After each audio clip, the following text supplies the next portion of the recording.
नमस्कार मंडळी, मी अर्चना स्वागत करते आहे तुमचं आपल्या नमो संभोभम या चॅनलमध्ये।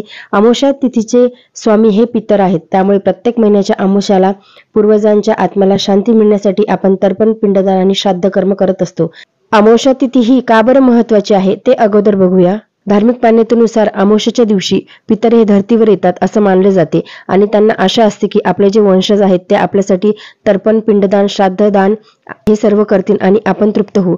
पण जे पितृ तृप्त होत नाहीत ते श्राप देतात आणि त्यामुळे पितृदोष लागतो। त्यामुळे अमावस्येच्या दिवशी सकाळी लवकर उठून पितरांना तर्पण करण्याची आणि दान धर्म करण्याची पद्धत आहे, जेणेकरून आपले पितृ हे तृप्त होतील आणि ते आपल्याला आशीर्वाद देतील, आपल्यावरती खुश होतील आणि आपल्या घराची प्रगती होईल। आपल्या धर्मामध्ये अमावस्याला गंगा स्नानाला देखील खूप महत्त्व आहे। तुमच्या घराजवळ कुठे तीर्थक्षेत्र असेल तिथे जाऊन देखील तुम्ही स्नान करू शकता।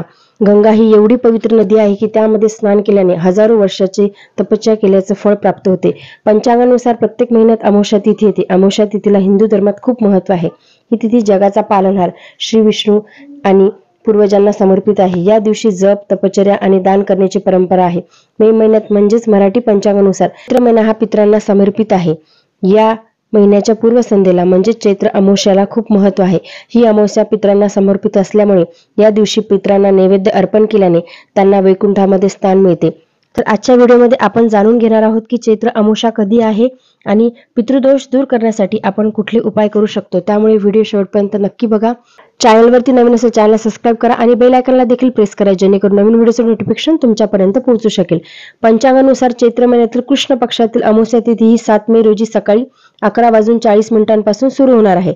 तर 8 मे रोजी सकाळी 8:51 पर्यंत ही अमावस्येची समाप्ती होणार आहे। उदय तिथीनुसार 8 मे रोजीच अमावस्या असणार आहे। तर पितृदोष दूर करण्यासाठी पुढील प्रमाणे उपाय करू शकतो। पितरांना प्रसन्न करायचे असेल तर अमावस्याला पशुपक्ष्यांना धान्य अर्पण करावे। असे केल्याने पितरांचा आशीर्वाद प्राप्त होतो। पितरांच्या आशीर्वादाने व्यक्तीच्या जीवनातील अडचणी दूर होतात। तर अमावस्येच्या दिवशी पितरांच्या संबंधित उपाय खूप लाभदायक ठरतात। या दिवशी दान धर्म करण्याला अधिक महत्त्व आहे। अमावस्या तिथीला गरीब लोकांना अन्नदान आणि पैसेदान केले पाहिजे। यासह तुम्ही कपडे, साखर, धान्य इत्यादी गोष्टींचेही दान करू शकता। या उपायाने देखील पितृदोष दूर होतात, पूर्वजांचा आशीर्वाद प्राप्त होतो। तुम्ही जर का पितृदोषाने त्रस्त असाल तर चैत्र अमावस्येच्या दिवशी पितरांसंबंधित तुम्ही एक मंत्र देखील म्हणू शकता। तर मंत्र मी तुम्हाला सांगते।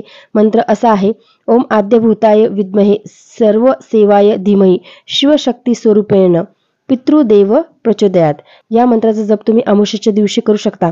हा मंत्र जप केल्याने पितर प्रसन्न होतात व पितृदोष दूर होतो। व्हिडिओ शेवटपर्यंत बघितल्याबद्दल तुम्हा सर्वांचे आभार। व्हिडिओ जर तुम्हाला आवडला असेल तर व्हिडिओ लाईक करा, चॅनलवरती नवीन चॅनलला सबस्क्राइब करा आणि बेल आयकॉनला देखील प्रेस करा, जेणेकरून नवीन व्हिडिओचे नोटिफिकेशन तुमच्यापर्यंत पोहोचू शकेल। आणि हा व्हिडिओ इतरांना देखील शेअर करा, जेणेकरून त्यांना सुद्धा ही माहिती मिळू शकेल। धन्यवाद।